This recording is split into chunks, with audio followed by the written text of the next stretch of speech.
Okay, I'm gonna start the meeting because Maureen's here, and that's the most important person. I know. I just decided to mark the occasion. All right, so we have a quorum. Currently, it's Ms. Keppel and I. Kyle decided to grace us with his presence. Thank you, Kyle. All right, the first thing we're going to do is I'm going to move for approval of the minutes of January 23rd, 2023. Second? All right, since there's a second, nobody else, that's approved. Okay. We have two ordinances. We'll take them in order. The first one, 03-2023, has to do with equipment leases, municipal equipment leases. So go ahead, shoot, introduce it. Mr. Director Renketor. Thank you, Chairman Shackner. This is going to talk briefly about Ordinance 03-2023, which describes some equipment we'd like to own by way of capital lease. At the end of the lease terms, we own the vehicles. The vehicles and equipment is generally financed over 5 to 7 years.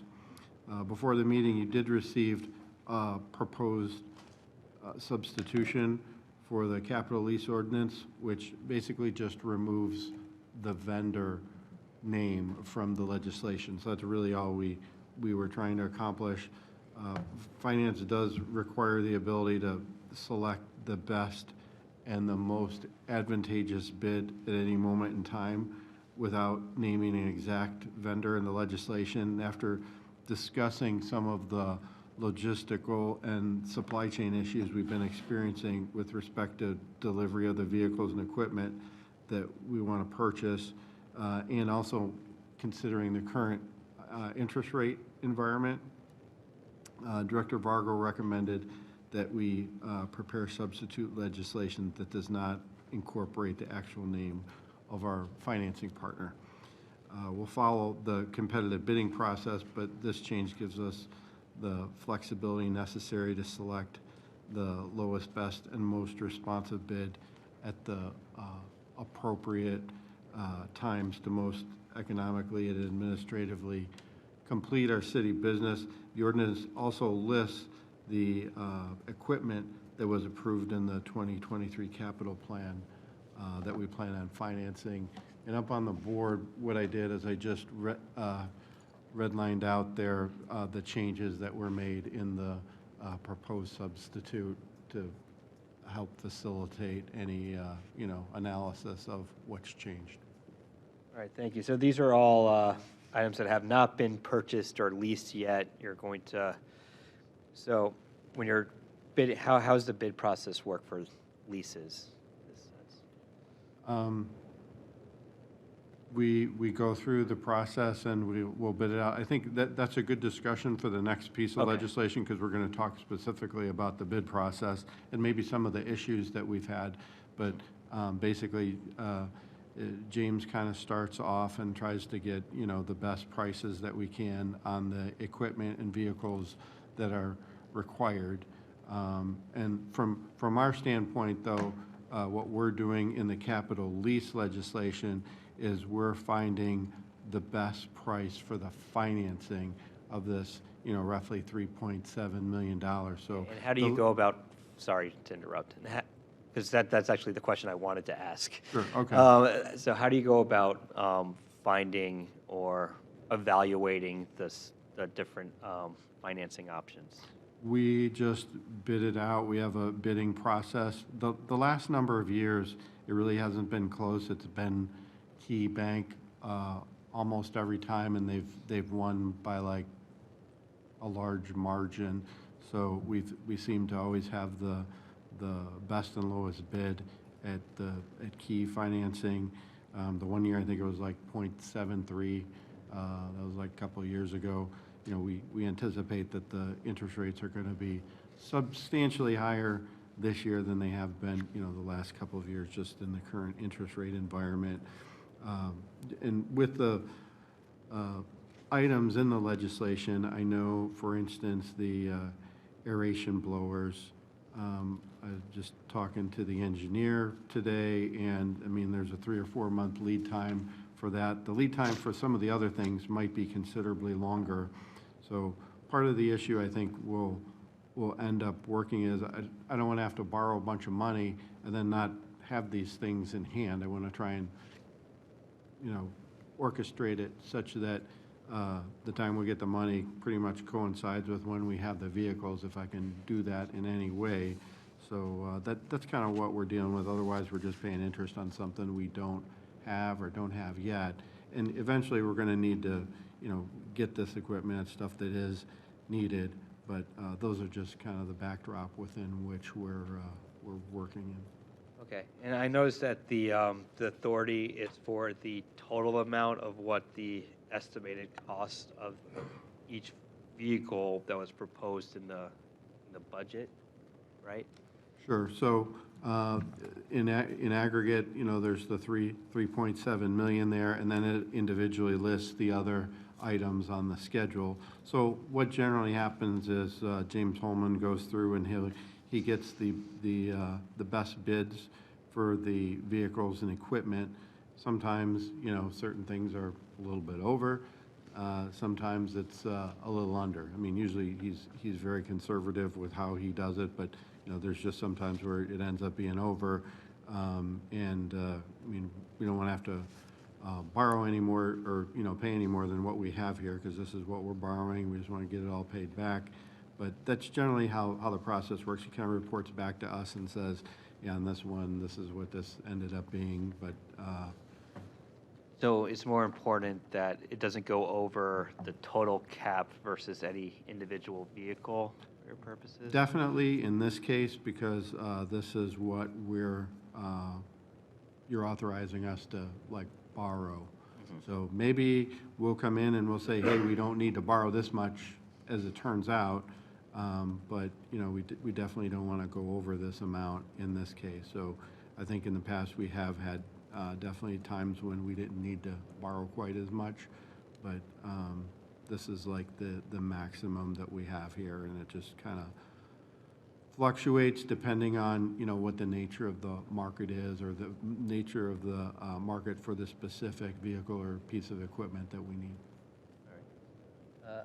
Any questions from you guys? Hey, Mr. Chair.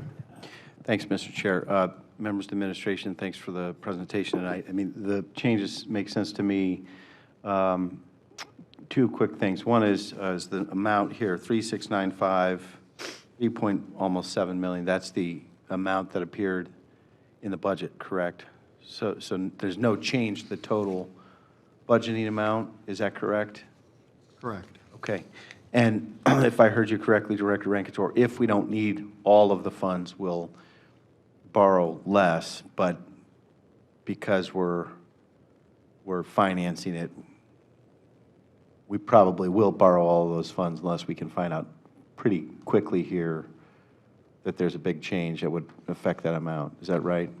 Yes. So Okay. there might be a couple different times we finance in this case, just because it probably depends, you know, on the lead times of the various pieces of equipment and the other vehicles. Okay. So the aeration blowers could be separate from the rest of the Understood. borrowings. Okay. But, you know, we just want to have that flexibility to be able to do that in this environment, which, you know, we're kind of hoping that maybe interest rates will drop later in the year.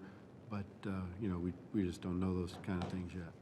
Now, I also saw there was a letter that somebody from the administration, may have been you, Director Rankator, that you shared, maybe on behalf of the Fleet Division, regarding the long delays in, actually, it was for the fire equipment, I think. It was a fire truck vendor, presumably doing some kind of assembly or modification work, and they're waiting on their suppliers, so they were informing the city. The timelines are probably delayed. We hope not, but we're working on it. Given that reality, how are we doing on our own internal procedures for all of this, for our purchasing and our Board of Controls. The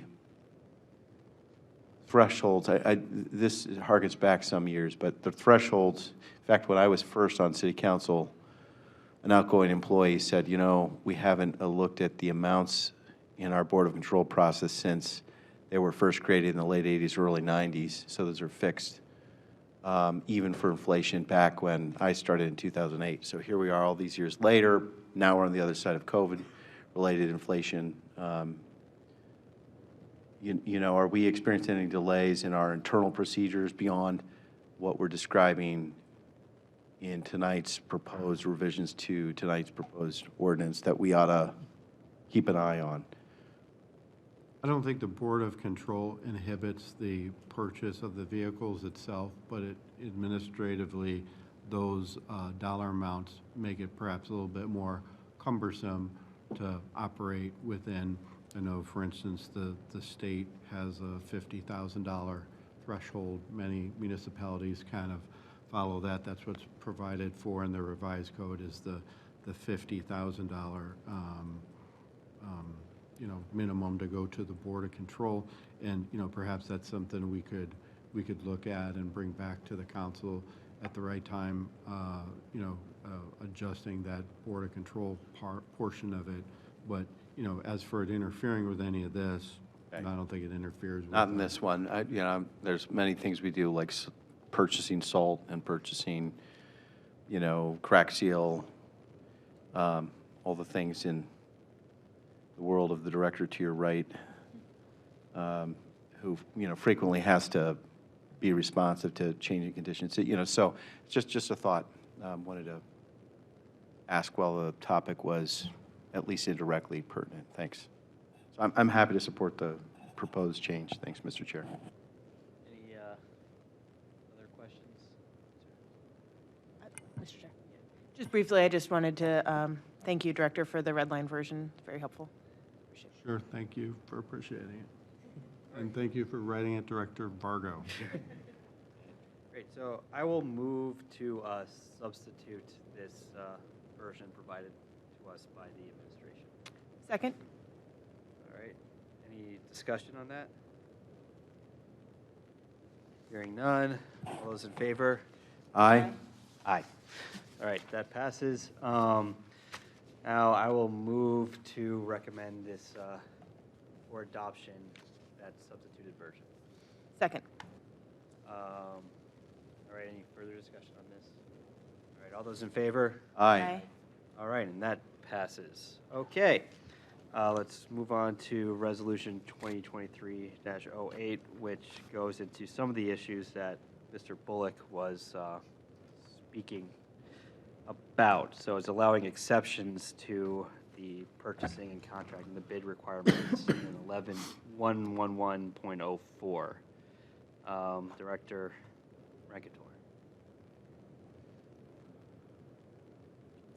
So there's, you know, we've had some challenges as we've tried to procure some certain equipment with respect to competitive bidding. Oftentimes, there's a very small window of opportunity for us to put in,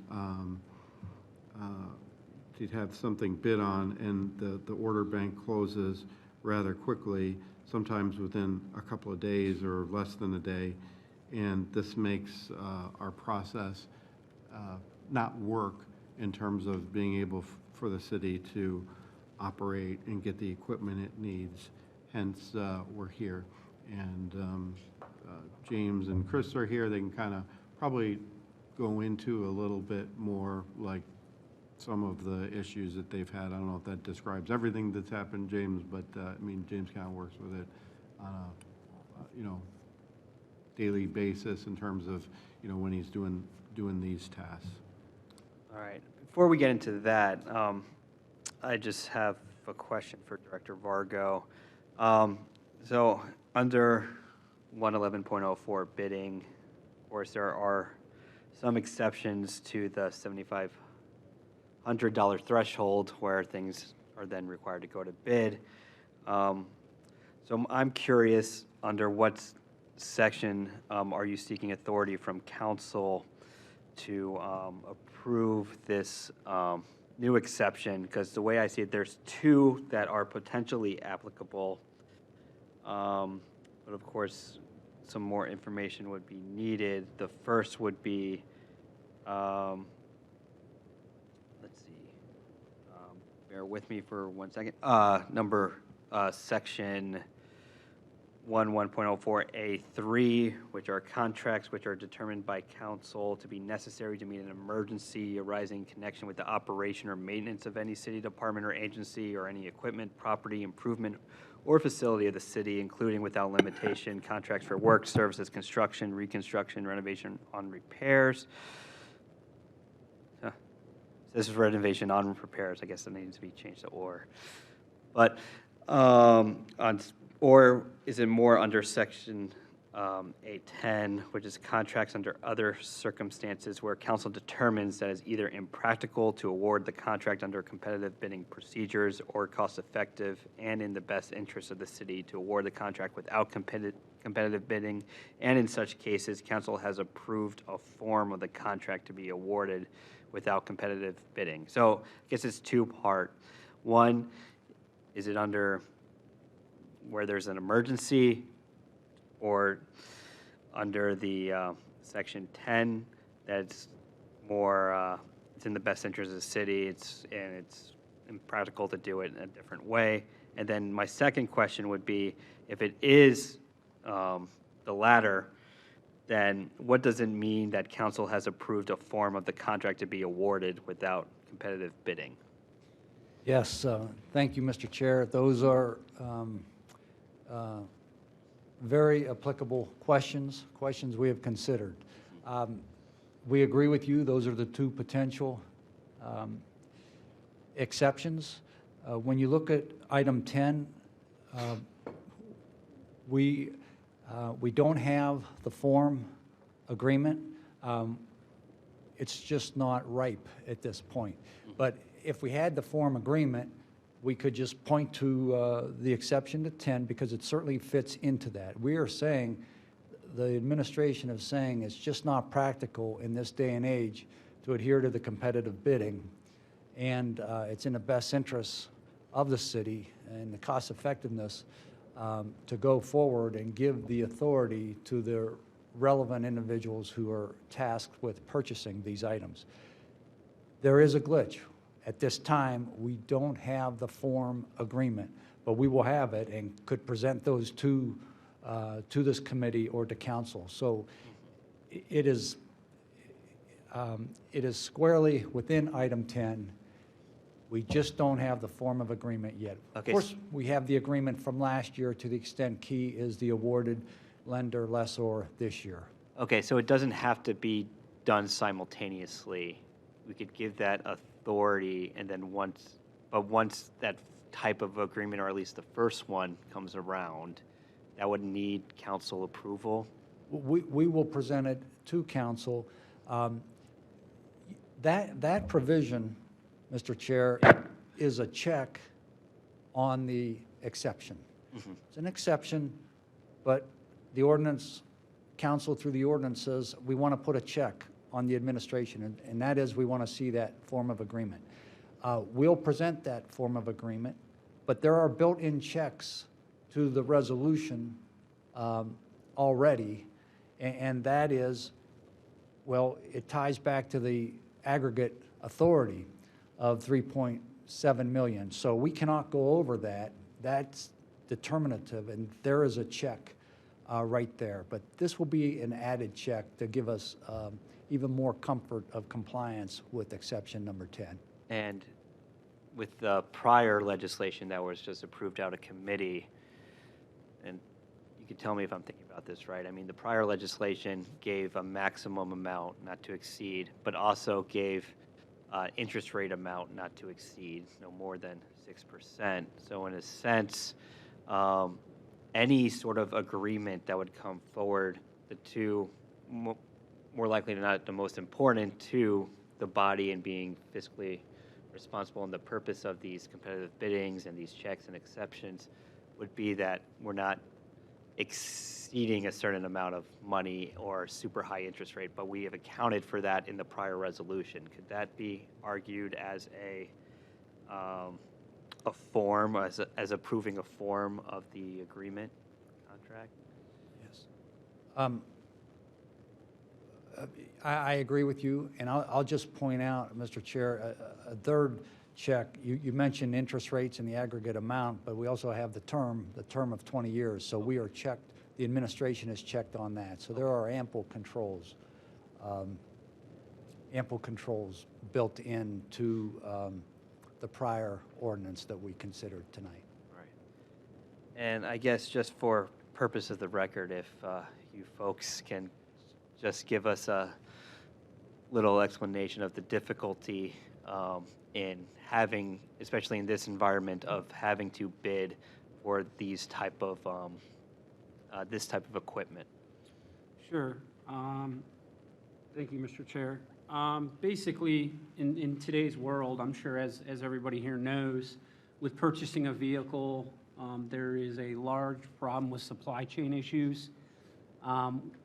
What my concern is if we don't react quick enough and get the vehicle when it is available, we have to unfortunately follow the public bid process or something along those lines. These vehicles come and go, and these pieces of equipment come and go so quick that we're losing out. I had a brief meeting with a large construction company that we have here in the city the other morning, and we were kind of talking about this same issue, and they brought up that as soon as one of their suppliers has a piece of equipment available, they show up the next day with a blank check because that thing will be off the lot before they could even bring the check from their office. So myself, and this is James Holman, who's our fleet division manager, we're just trying to be as proactive as possible to get the equipment. Because again, I don't want us to fall years behind, where if we're trying to get, let's say, 6 police vehicles this year, if we continue to follow certain processes, we might only get 3. Then the next year, we're trying to make up for the 3 we didn't get this year, plus whatever we're going to get that the following year. It's just going to be an add-on effect. So James can elaborate if anybody needs further information on the specifics. He's done a great job researching and trying to find the best prices that we possibly can, and we've just come into a lot of roadblocks, to say the least. It's, at this point in the environment we're in, it's impractical to go through that public bidding process. Is that correct? We can still do it with some of the equipment, but I guess what we're asking for here is if we're placed in a situation where we have to act quickly, we need the ability to do that. All right, so in a situation where it's a type of equipment that's impractical to go through the process, and it would be in the best interest of the city to, and more cost-effective in the long run, because you're not using older vehicles that need more maintenance, and then the budget is a little tough to forecast because now things are getting moved on in a year. Like in those specific situations, that's when you would use this authority?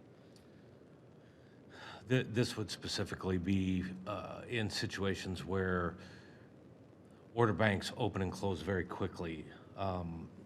For example, GM opened their order bank last year for 1 day. They received 3 years' worth of orders. Unfortunately, I mean, our process takes more than 1 day. So in those instances, if I wanted to be able to submit an order, I would want to be able to move quickly on that. Okay. Are there any questions from the committee? Mr. Chair? Yes. So this resolution, though, is specific to the vehicles listed. Is that correct? Okay. Yes, that is correct. So it's really pretty limited to these specific identified needs that have been hard to fill. It's not sort of a blank check, so to speak, that you can go buy whatever you want. That is correct. Okay, thanks. I'm not an attorney, so I'm saying it very differently, so thanks. Any other questions? Mr. Chair, Thank you. Following on Councilwoman Keppel's point, so these, something like 8 vehicles or categories of vehicles, that's, what percentage of all vehicles and equipment does that represent for this year's anticipated purchasing? Mr. Chair, this is the vehicles that I've already had issues trying to acquire or foresee having issues going forward. This is not the complete list that we're buying this year? Correct. Okay. If we had the complete list in front of us, would it be only a little bit longer or much longer? I'd say that's approximately a third. Okay. And can you explain Section 2? Prior to invoking the authority granted in Section 1 above, the administration shall first verify that the vehicle is not available through any state of Ohio purchasing contracts and make a due diligent effort to find a comparable vehicle or equipment that would serve the needs of the city. So in other words, you are saying if you have time. Section 2 would require the administration, really meaning Chris and James, to find out if the state of Ohio has a purchasing contract, or you'll shop around if there's time. Correct. We would do our due diligence on our end. Okay. First, we would obviously try to follow any type of policy or purchasing policy guidelines as best we could. We just need this as a Yeah, backup. the speed, sure. An example was we couldn't get a vehicle off the state website. We found one on a dealership, and we were discussing with the dealer about doing public bid, and pretty much to give you the cut and dry version, he was like, why would I publicly, do a public bid when I could just sell it the next day on my lot? Sure. I mean, So time has become even more scarce than money right now. correct. So all this makes sense, and I'm glad you're bringing it to our attention so that essentially the City Hall personnel have the equipment they need to do their jobs in the manner that the community expects. And I also note in Section 3, it's limited to calendar year 2023, so that's helpful. The last question was, Director Vargo, is it possible that we'll have by our next council meeting, which is Tuesday next week, let me get this worded correctly, the form of the contract under Lakewood Codified Ordinance 11104 A10 that Chairman Shackner was referring to before, says, in such cases, council has approved a form of the contract to be awarded without competitive bidding. So that's the document we don't yet have drafted. Do you think by our council meeting we could have it? Thank you for the question, Councilman. That can only be drafted once the piece of equipment has been identified, targeted, Okay. and the desire to acquire it comes into effect. So we'll have a version of these for the whole chart. I thought there would be a template or a master sample contract that the LCO is referring to, but Yeah, guess not. we'll do our best. First of all, to the extent competitive bidding is used, and the authorities making the acquisition do not need to rely on this resolution, then we would not need the form of agreement for that piece of equipment. So it will be equipment specific. If there is a way to combine pieces of equipment, perhaps through the lessor or through the lender agreement, we'll do that. But we'll try to be as efficient as possible. But we can't say in 2 weeks because it's determined, it's based on when the equipment will be purchased and when. okay, yeah, that, I understand. Well, then maybe I didn't hear the full exchange with the chairman and you, Director Vargo, but about that subsection 10, it refers to council approving in the past in this wording, a form of the contract to be awarded without competitive bidding. So I don't know that we've got such an example, but anyway, to your point, this meeting here is helpful, public notice and dialogue and transparency and the two branches of government working together. So this is a significant step towards satisfying that, but if as we have the documentation, that would be great to share. Thanks, Mr. Chair. Any other questions? Well, thank you very much for answering our questions and giving us some context to the legislation. I will move to recommend this ordinance for approval by council. Second? Second, any further discussion? All right, all those in favor? Aye. Aye. All right, ayes have it, it's passed. And if there's no other business, I'm going to call this meeting adjourned. I Thank just you. want to say thank you, everybody, for the support with this. We certainly hope that it's just going to be this year, but I think we all know. We hope it's not going to continue in the years ahead, but we'll certainly keep everybody in the loop if, in the years ahead, if we do have these issues. Because there doesn't seem to be a horizon line yet, at least. Well, thank you very much. We appreciate all your explanation and your work on this, being proactive. Thank you. All right, everybody have a nice night.